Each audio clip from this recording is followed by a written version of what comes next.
whole meeting for May 6, 2013 at 7:45. Madam Clerk, roll call. Present? Trustee Fry. Present. Trustee Newby. Present. Trustee No, Sensing. 18. Present. Trustee Trevon. Present. Trustee Wisdom. Present. All right, at this time, Mr. President, I would like to make an omnibus motion, which would include items 2.1, the minutes of the Committee of the Whole meeting of April 1st, 2013. Item 2.2, approve the minutes of the Committee of the Whole meeting from April 15th, 2013.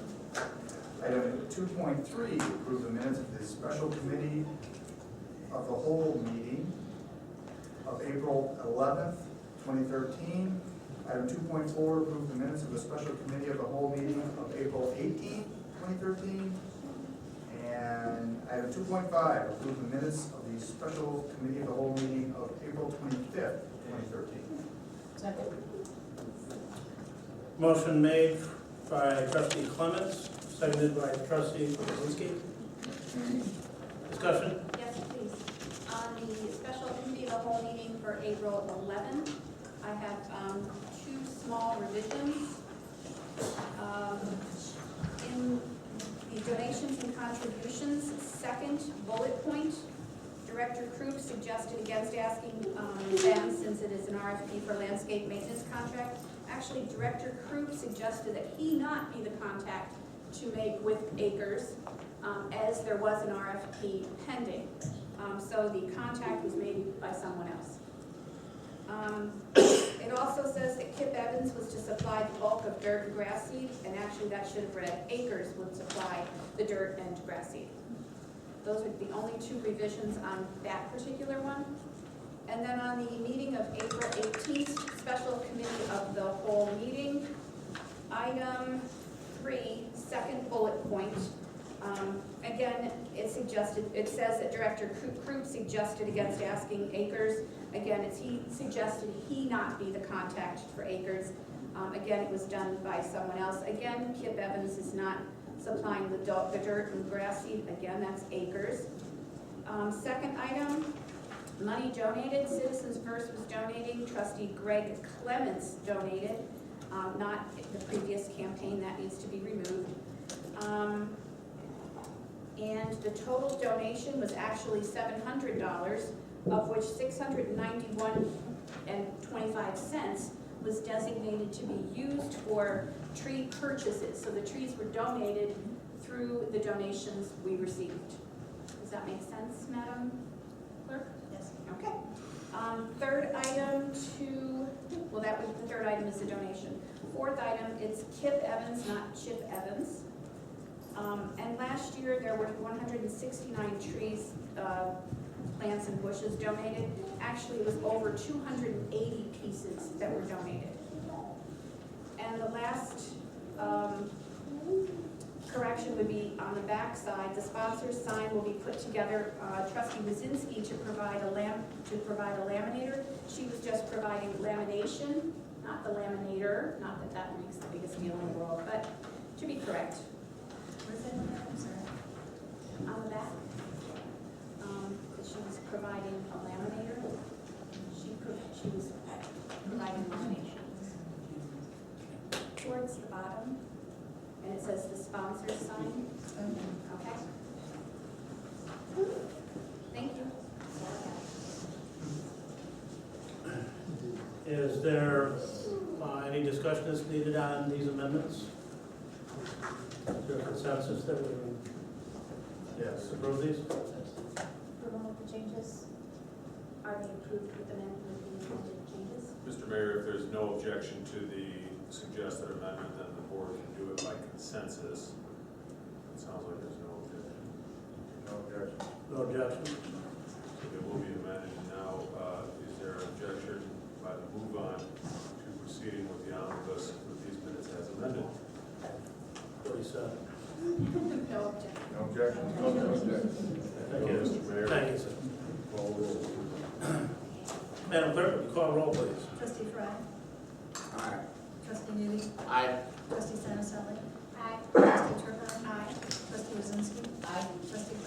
Aye. Public comment? Moving on, Committee of the Whole, Community Development, there's nothing on the agenda. Human Resources and Finance, Trustee Clemmons, do you have a report? Yes, this evening we have the audit management letter review. In the interest of the festivities after here, we'll try to limit the discussion to 2 hours. About $5 worth of material to go through, but we'll be brief here. No, actually, I'd like to take this opportunity to turn it over to Tim Gavin from Sigich, our audit firm, and he's going to provide some highlights on our audit report. Tim? Thank you, Mr. Clemens. Thank you, board, for having me and letting me speak. I'll cut that 2 hours down to about 5 minutes if that's all right with you guys. Good job. I'd like to first of all report that the audit for the year ended April 30th, 2012 went very, very well.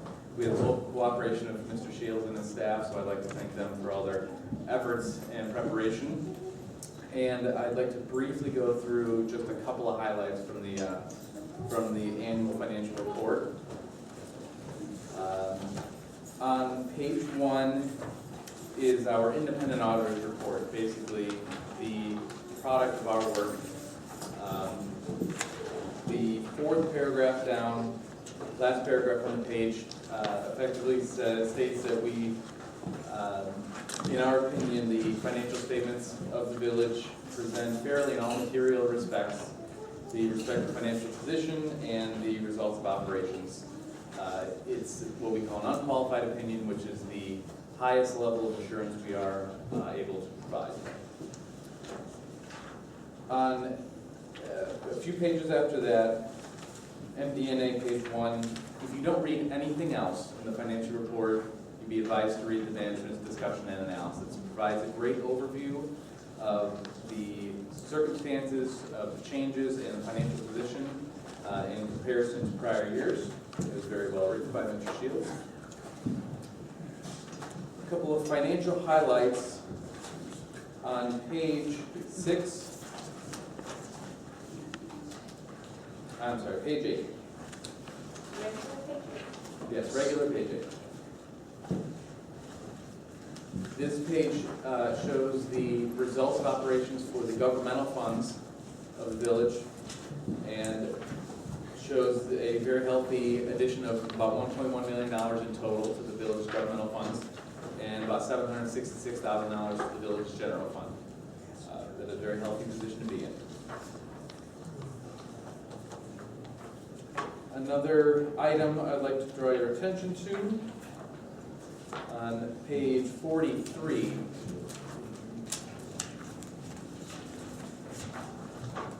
In part of the required supplementary information, this page, as well as page 45, reports the funding progress for the village's 2 pension plans, Illinois Municipal Retirement Fund and the Police Pension Fund.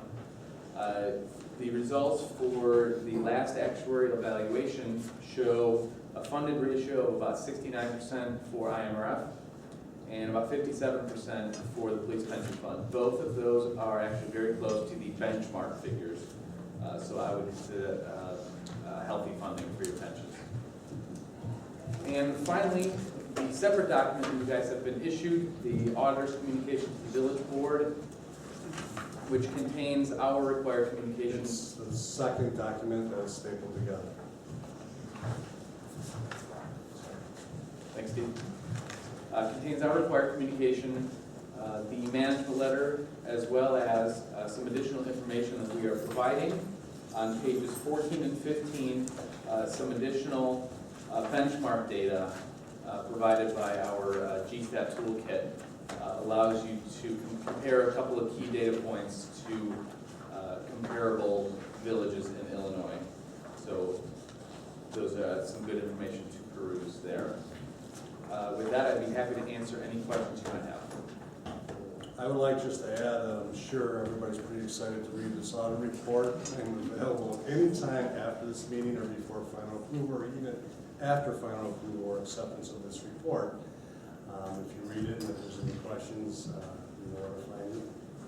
In the management letter, there's two comments also that are brand new. One was bank recs we were behind on.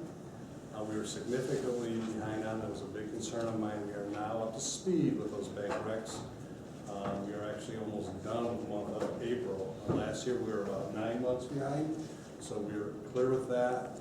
And we also got written up for an IMRF missed payment.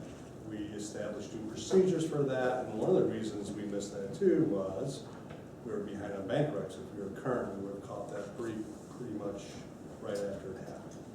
Both of those have been resolved. I don't know if anything else to add or if there's any questions from the board. Thank you. Thank you, and I agree, very well. Thank you. Public Works, Thank you, Mr. Mayor. Just some brief information on a project that the board had approved for this fiscal year's budget. Reconstruction of Hart Road from the railroad tracks, and specifically the east side of the railroad tracks to Cedar Lake Road. Plus, now, based on the Lake County Council of Mayor's recent approval to increase funding, pavement rehabilitation of Sunset Drive up to the village limits at Long Lake West. That work combined as one project.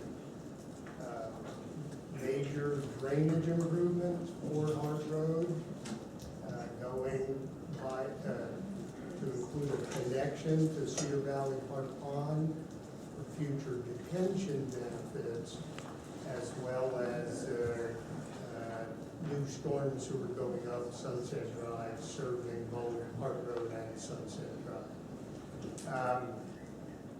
Aggressive schedule to have it ready for bid if the project by November of this year, that being the last IDOT bid letting for the year. So formal contract award for this major project, call it January of 2014. Some work start presumably in the late part of next winter. Certainly that's to be determined. Working closely with Baxter Woodman to explore the various challenges of building this major project, which hopefully will have a major transformation of that part of the village.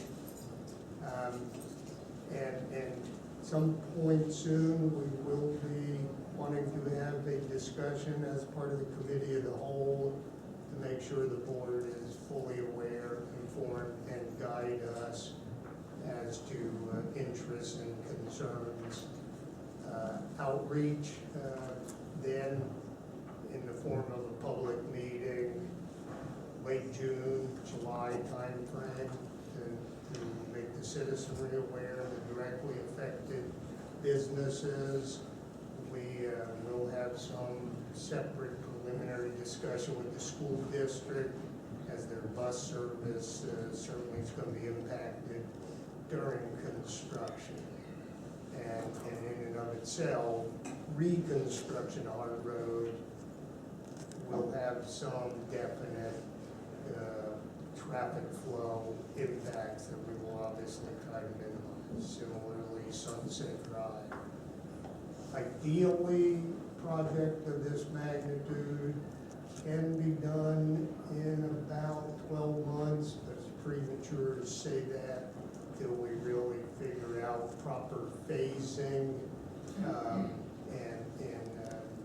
So lots and lots more to come. But the good news, we're off and running now with Lake County Council of Mayors funding support, increasing what had been approved for Hart Road to now include Sunset Drive. Happy to answer any questions at this time, if there are some.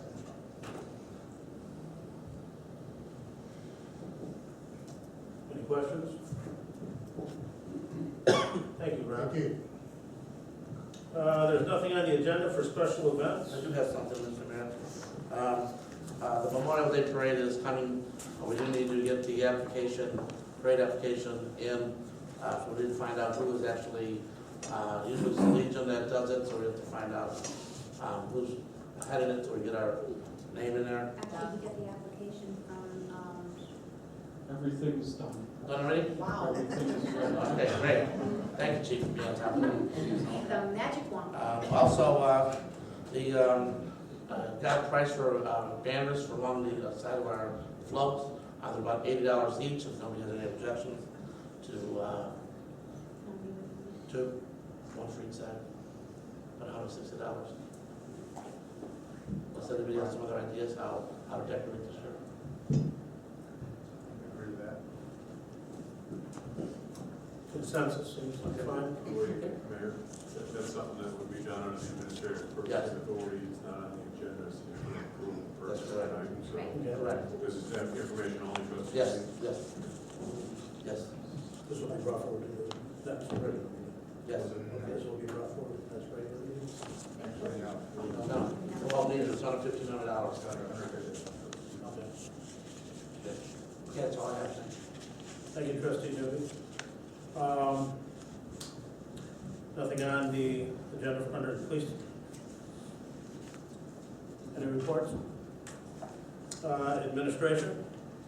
Yeah, thank you, Mr. Mayor. I just wanted to mention briefly about a meeting that we attended recently. I know there was questions. I provided you a copy in your mailboxes of what Lake County had finally brought forth as a concept, for lack of a better term, on Cedar Lake Road revisions.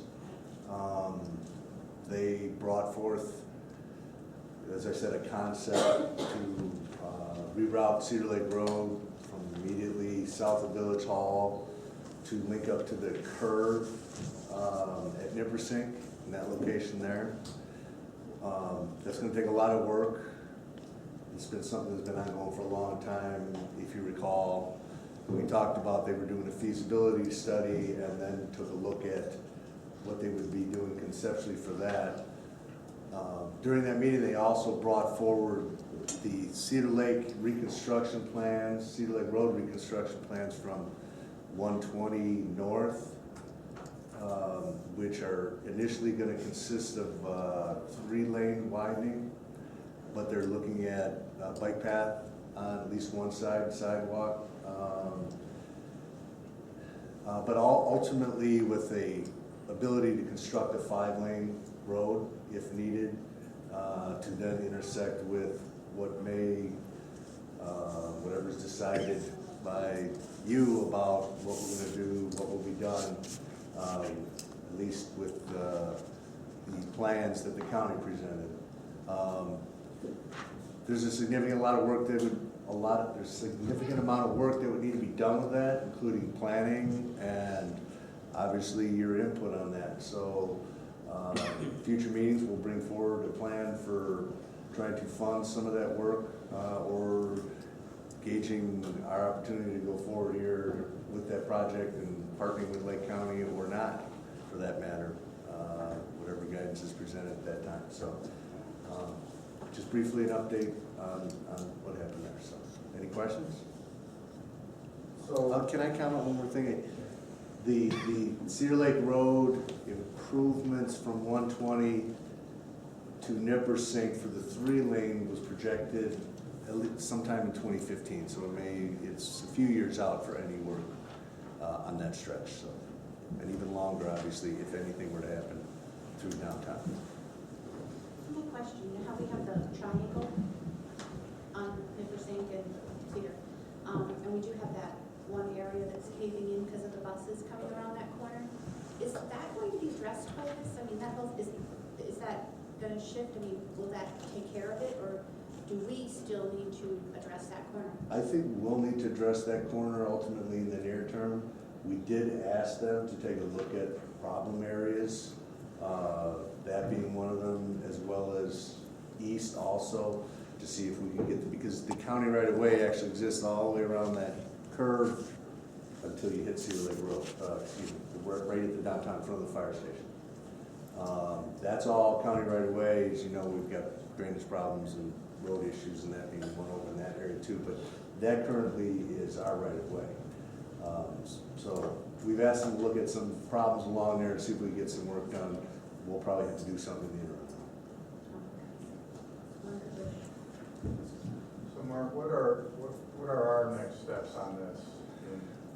Well, our next step is bring the concept forward and determine what the board would like to do as far as actions with any further planning or participation in some type of process to look at the road and have some people that with planning experience that can look at what the downtown plan that was created some time ago and incorporating at least the concepts of what the board had initially done in 2005. I think you were on the board at that time when the downtown development plan was created, identifying certain areas to be developed, and then came the subsequent downtown detailed plan for the RFP. But if you recall last year, one opportunity was potentially getting RTA or CMAP grant funding to get all the partners together. As you know, if you recall, significant amount of Metro participation would be required, as well as public participation,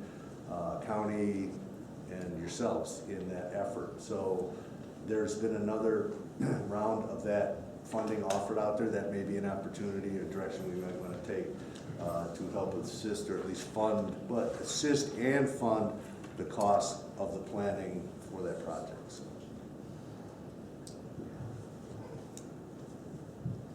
And correct me if I'm wrong, Mark, but the emphasis is on phase one from 120 north to the curve.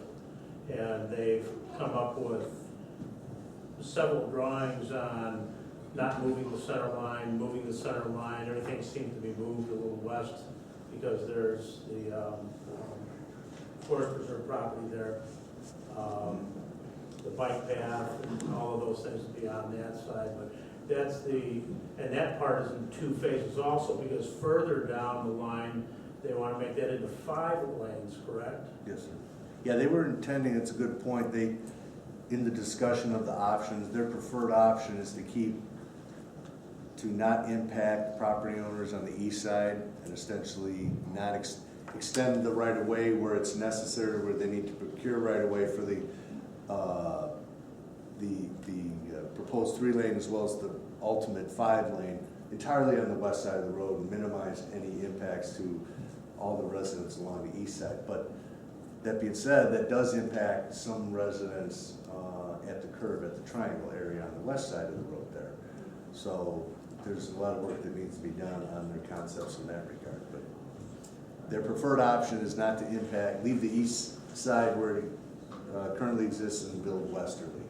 But we offered opportunities like, well, you know, there's a lot of vacant property on the east side of the road that you could potentially not impact property owners on the west side down by the triangle there. So more work to come. Any other questions? Thank you, Mr. Hebert. Yes, sir. Suggested new topics for the next board meeting? There's nothing listed under executive session. Can I get a motion for adjournment? Second. Oh, go ahead. Motion by trustee Newby, seconded by trustee Fry. Discussion, all in favor? Aye. Opposed? Motion carries.